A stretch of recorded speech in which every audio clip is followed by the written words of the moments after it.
If you look up at the Port Hills from parts of Christchurch, you might spot something curiously strange up there.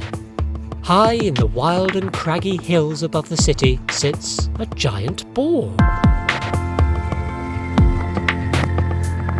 Perched on a peak with deep historical roots, this ball serves a vital purpose for contemporary New Zealand.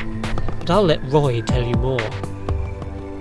I don't know if many people do know what it is. They look up onto the hill and they see a radar dome and don't understand what that is. I guess it's one of those secrets. Well, it's not a secret.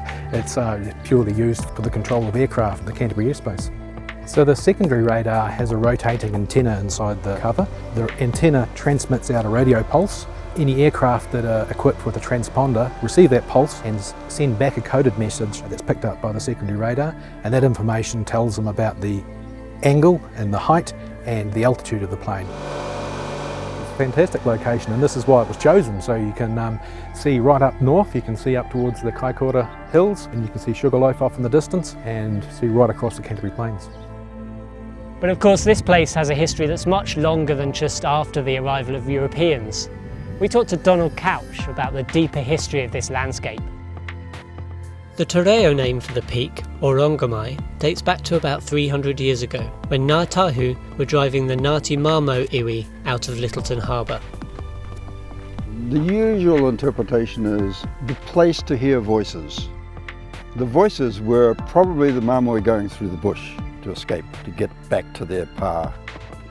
So Orongamai goes back to Mamoi days and the beginnings of Ngā Tahu here, so it has a really important role in terms of the history of the harbour and the iwi. Donald Couch spent 10 years battling to reinstate the te reo name for this peak, along with dozens of other te reo names in the harbour. He succeeded. The name was officially changed in 2020 to Cass Peak Orongamai. It's my contribution, I guess, to restoration of the culture. The reward for me is now it's Orongamai, and that's the official name. That's what I get a kick out of, I guess. I mean, maybe it's because my mum was Pākehā and dad is Māori, you know. So you bring together the two. Yeah.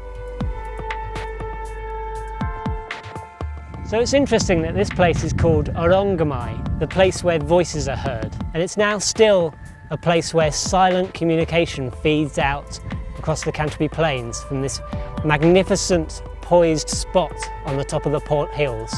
And it's perhaps something that you didn't know about, or perhaps something you saw in the distance and wondered what it was. And so now you know.